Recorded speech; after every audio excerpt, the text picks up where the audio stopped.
just because of the recentness of his decision to come forward. And I think that decision to come forward is based on not necessarily information, but a personal integrity. And the personal integrity involved in the individual we're here, Mr. Paul Hellyer, former Minister of National Defence here in Canada, is one that I think will be a clock stopper here in Canada. Simply because he's a man of great intellect, virtually unending energy. He is speaking all over and doing things that I just don't comprehend and hope that I can do when I'm close to his age of 82. I don't have necessarily a formal bio introduction for him, but I'm going to suffice it to say that Mr. Paul Hellyer is one of the most compelling people I have ever met in my life. He has a way of connecting with people. He has a way of speaking with and to people, not at people. And he is a man of great gentleness also. And I hope that this afternoon we are able to benefit from that gentleness, from that integrity, and that you will see in him a man that wants us to pay attention to what's going on. And here I'm speaking not only to you, the assembled as an audience, but to the media. The fact that the former Minister of National Defence is willing to come forward to talk about the reality of this phenomenon is Canadian history. We are here today witnessing history, and I hope you appreciate that fact. So without any further ado, and I do want to tell you that right after his talk, we are going to dedicate 10 minutes for questions and answers through our microphones in the back. Just 10 minutes for press only.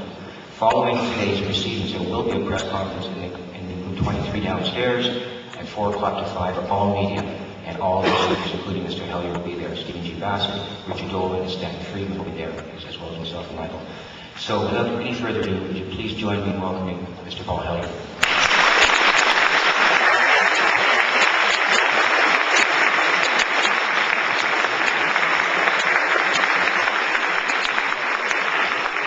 Could we have the house lights back up, please?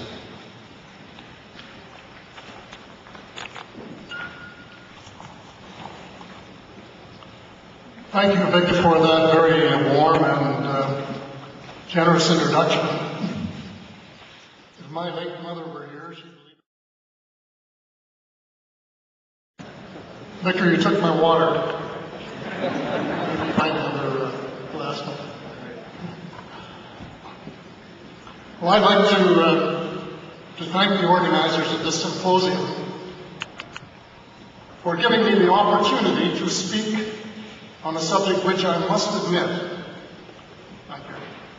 was not of major interest to me until quite recently. True, when I was Minister of National Defence 40 years ago, I believe, I received a report of sightings of unidentified flying objects, some of which were listed as natural phenomena, while others were simply listed source unknown.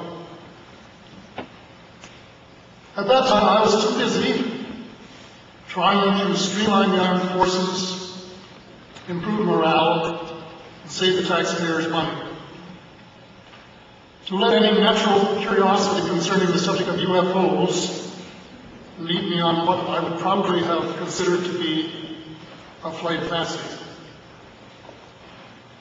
Even when I was asked to dedicate Canada's and probably the world's first flying saucer landing pad in St. Paul, Alberta, on June the 3rd, 1967, I didn't consider the structure anything more than a very highly imaginative centennial project by the people of a town who had more centennial projects than any other place in Canada. About the closest I had come to an encounter with a UFO occurred at Arundel Lodge, a small tourist resort in the Muskoka Lakes district north of Toronto, which my late wife and I ran for 45 years. One night, a few of our guests met around a campfire on a big flat rock known as Burn Rock.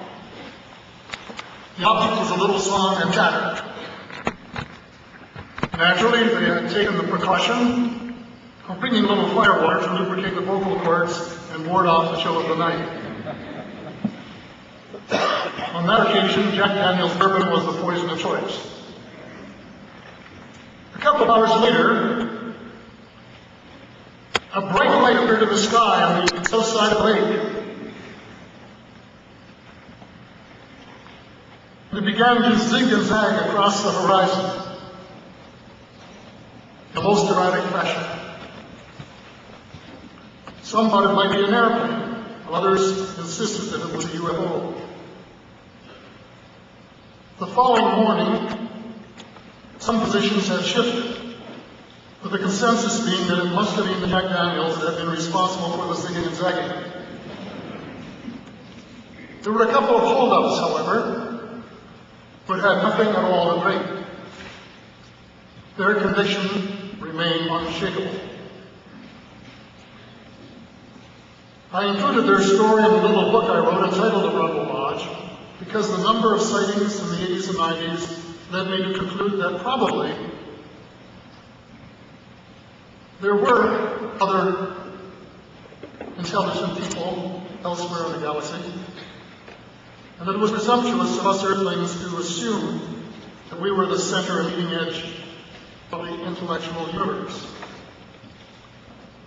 Later, after the turn of the century, I have met some ufologists who have worked and succeeded in sparking my interest in the subject and who provided me with significant research material.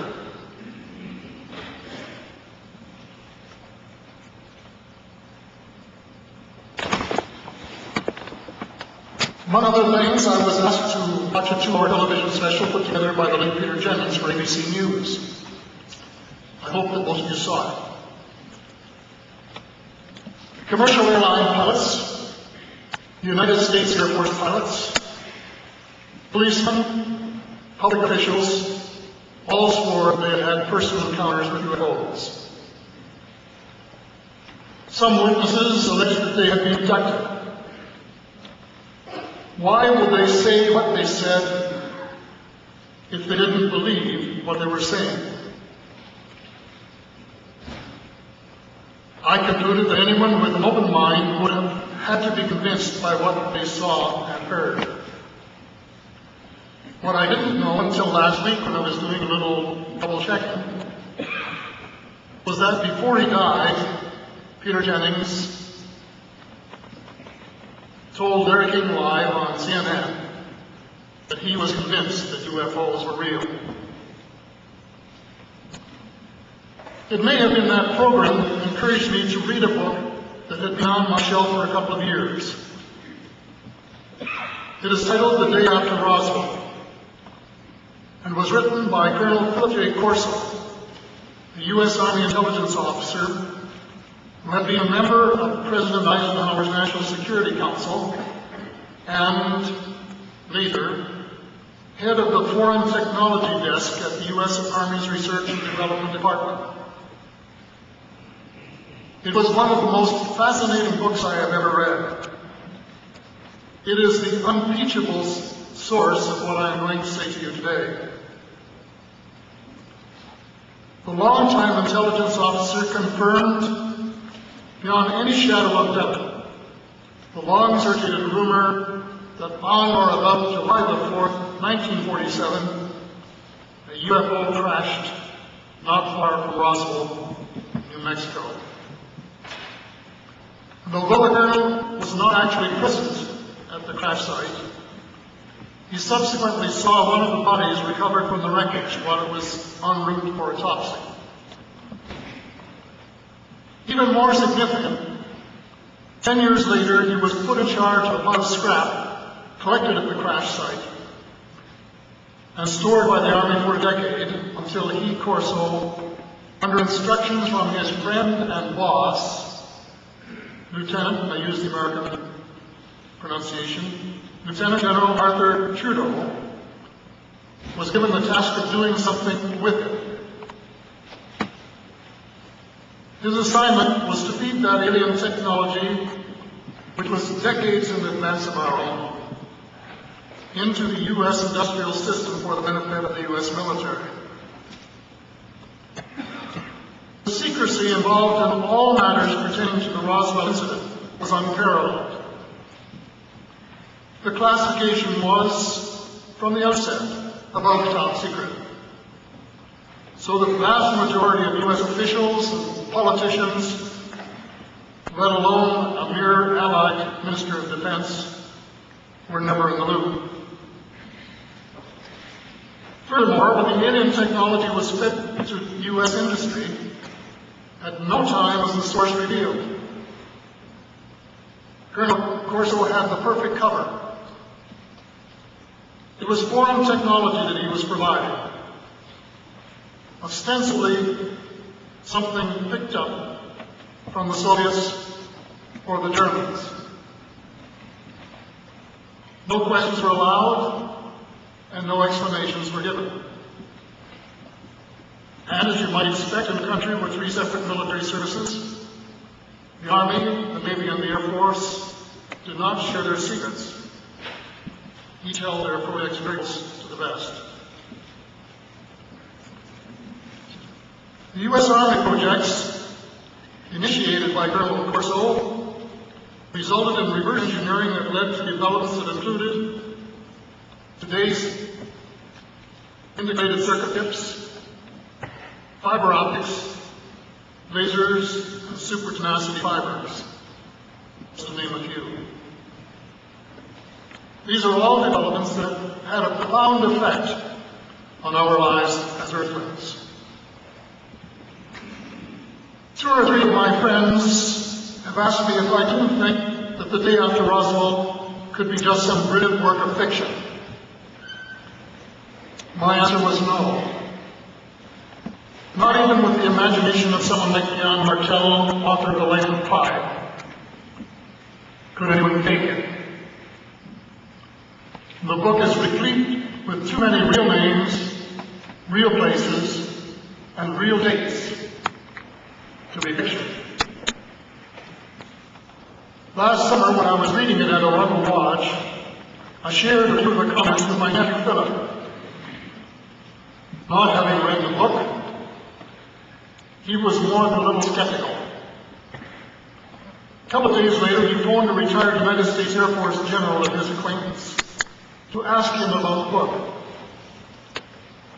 Every word of it is true and more, the general told him. That was enough to satisfy Philip, who could hardly wait to get his hands on a copy of the book. Last Tuesday, I decided it would be good to hear that assurance firsthand. So I phoned the general, who Philip had introduced me to at an aviation exhibition a few years ago.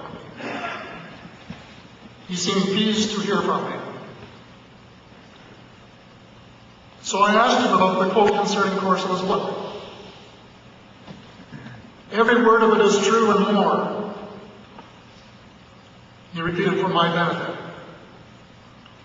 We then spent 20 minutes or so discussing the quote and more, end quote,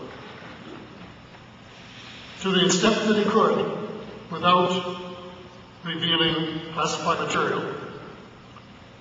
What he said was just as fascinating and just as compelling as the book.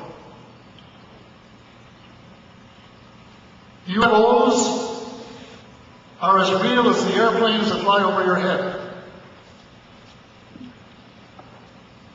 That is my unequivocal conclusion.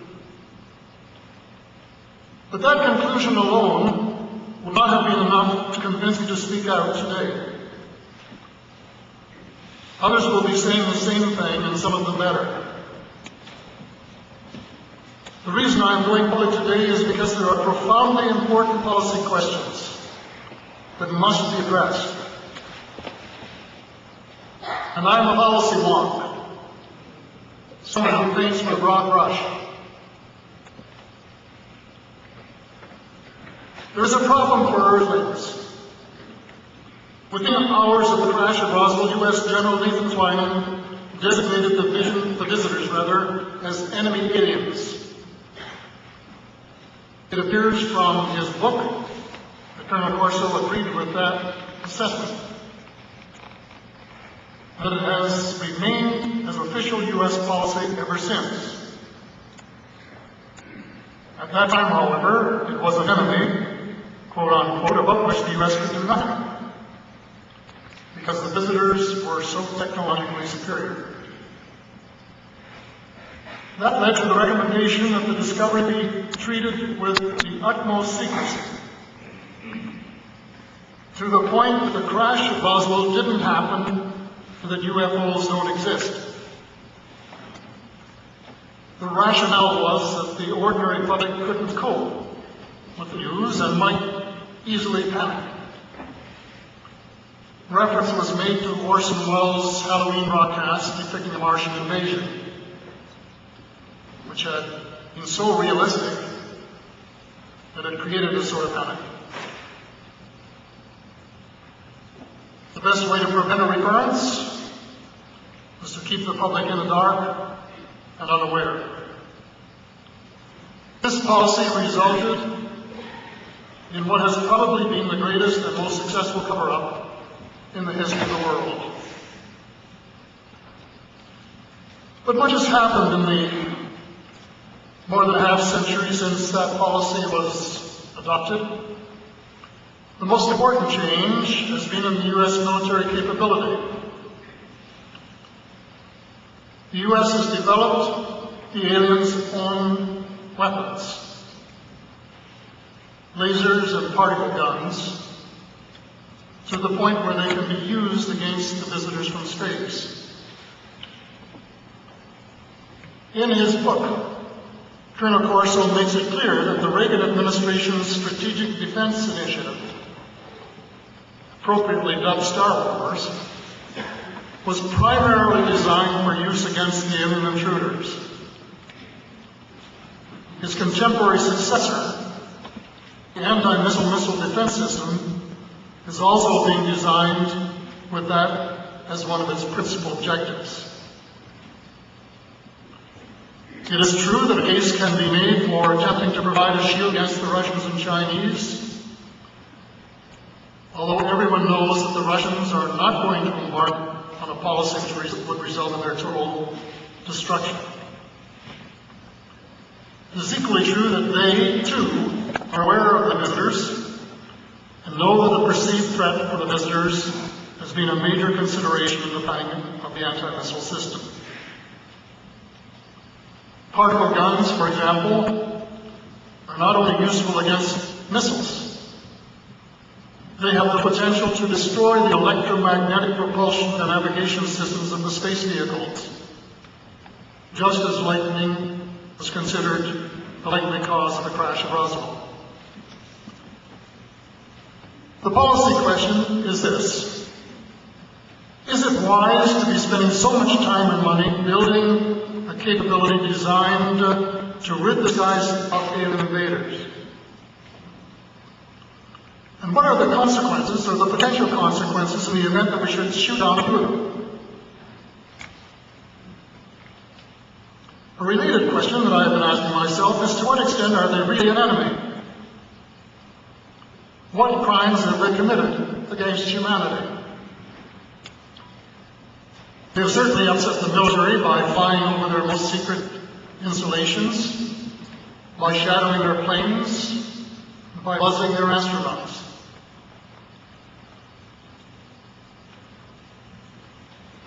But these are all things that the superpowers would do to each other, given capability.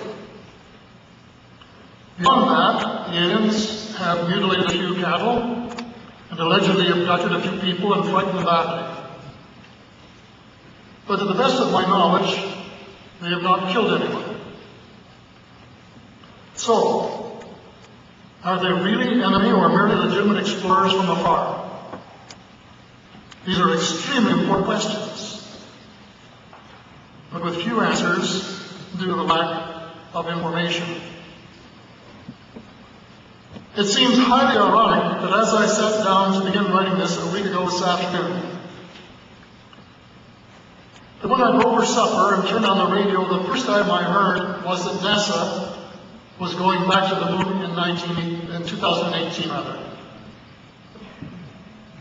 Instantly I said to myself, the Bush administration has finally agreed to let the military build a forward base on the moon, which will put them in a better position to keep track of the goings and comings of the visitors from space, to shoot at them if they so decide. The plan was originally designed by Lieutenant General Arthur Trudeau, Colonel Rose Voss, in the 1960s. He proposed a highly detailed blueprint which rated a whole chapter under the heading Project Moonbase in the Colonel's book. It seems that once again the military has ultimately prevailed, and the project will go forward at an initial cost of $100 million US. That is a lot of money, enough to save the lives of millions of Earthlings dying from malnutrition and lack of medical treatment. Which is the higher priority? Reviewing the developments of the last half-century, it is obvious that the military has often been frustrated by the slow response to their request to meet the perceived threat from the aliens. But they ultimately succeeded when they get through to an overworked president who doesn't have enough time to read and think, and who may be more in awe of military experts, quote unquote, than some civilians with more time for reflection and assessment. The point is that there has been no public input, and there should be. The time has come to lift the veil of secrecy and let the truth emerge so there can be a real and informed debate about one of the most important problems facing our planet today. Forgive me for stating the obvious, but it is quite impossible to have that kind of an informed debate about a problem that doesn't officially exist.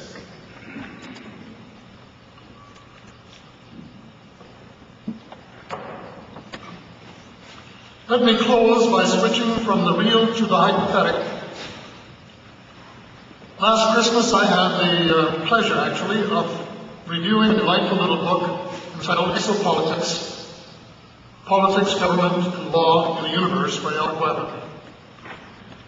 Weber postulates a universe that includes many planets sustaining life more advanced than our own, all subject to universal government based on the rule of law. Earth, he suggests, is an exception. Rather than being the center of the universe, as our ancestors believed, we are the black sheep of the interplanetary community.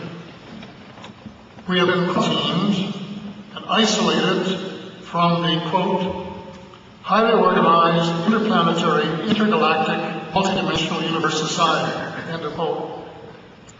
Presumably because our culture has been strongly influenced by rogue planetary leadership personified in the story of the Garden of Eden. To end the quarantine, Earthlings must advance morally and spiritually while re-establishing connection with interplanetary society. Until recently, we didn't have the technology to do the latter, but increasingly, we do. Meanwhile, visits from our interplanetary neighbors present opportunities for peaceful communication and collaboration. People who believe in God, as I do, will find nothing in Weber's thesis inconsistent with their belief. Although I admit it is a mighty big mind stretch. His proposal, however, I think is worth considering. He calls it, quote, a decade of contact. And along the quote, an era of openness, public hearings, public-funded research, and education about extraterrestrial reality. Who knows? That could be just the antidote the world needs to end its greed-driven, power-centered madness. Thank you.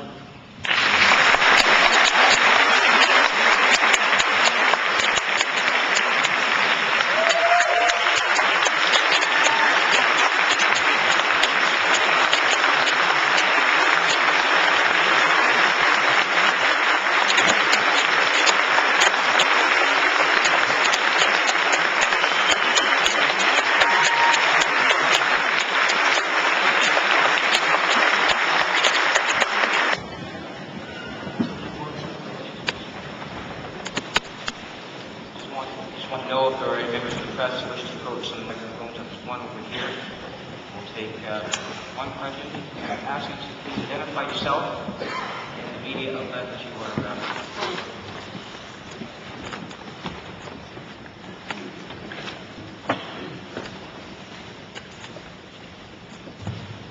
are Stephen Humphrey, Now Magazine. In what you were talking about, you were, well, mainly, seem to be stating... Sorry, I'm having trouble understanding. Mainly seem to be commenting on what you found reasonable in other people's statements. And I'm wondering if there was anything that you wish you had done in light of your current interest as Minister of Defense, if there's anything you had pursued or investigated. Is there anything that the press should have done? Is that your question? Yes. I think they should have been far more critical of some of the pronouncements made by governments over the years and spent more time with investigative journalism and really going after some of the lies that the governments have been telling. I mean, it's not...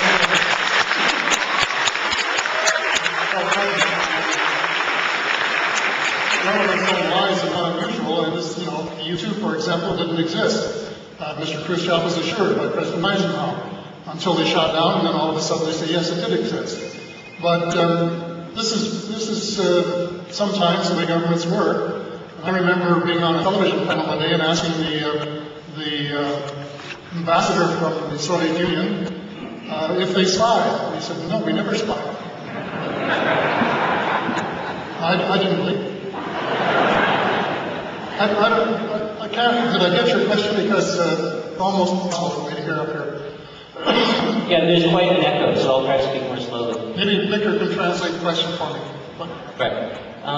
Well, I'm just wondering, when you had a position of responsibility in the government, in retrospect, if there's anything that you wish you had pursued in your career regarding UFOs. Anything I could have done? Anything that right now, in retrospect, maybe you could look further into or anything like that. I don't think so in my case because, as I said, I was far too busy at the time. And then I've been out of House of Commons since 1974. And just a bystander like yourself, what's been going on. And this has not been my principal concern. My forte, as they call it, is macroeconomics. And I have been spending most of my time trying to persuade people that we don't have to have recessions and depressions. We didn't have to have a recession in 1981-82. We didn't have to have a $500 billion debt. It was all unnecessary. It was all bad economics. And so I've been working at this, and I find great difficulty actually getting people to listen. Just as I guess the ecologists have had great difficulty getting people on the street to listen. Often like the ice glaze over, but we have had incredibly bad economic management for decades, and now we're suffering from it. And so that has been my principal preoccupation, and it's only recently, and thanks to a few people here today, that I've become interested in what I believe now is a very important issue facing the whole planet.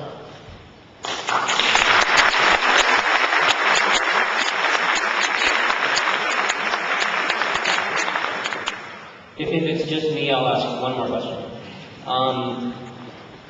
Is there anything that you can see in Canadian activities or participation in NORAD or anything like that that to you strikes us as participating in, I don't know what, UFO-related covert activity? I'm not sure what you mean by inconsistently, but certainly NORAD, part of NORAD's function will be to track everything in the sky, including space. So in that sense, we will be involved. Okay, thank you.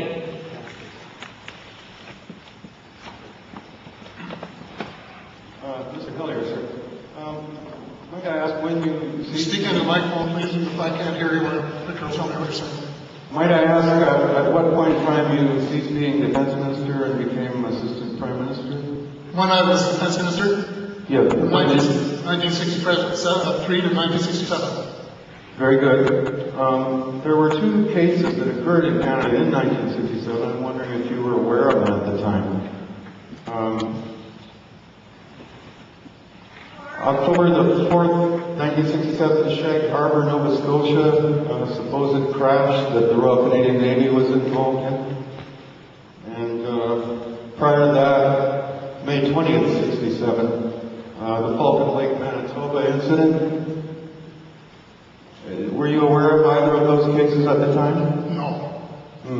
Have you become aware of them since? Can you shed any light on, say, the Shag Harbor incident? Not explicitly, no. Well, thank you, sir. Okay. My name is David Finley. I'm a private researcher in UFO matters, writing a book.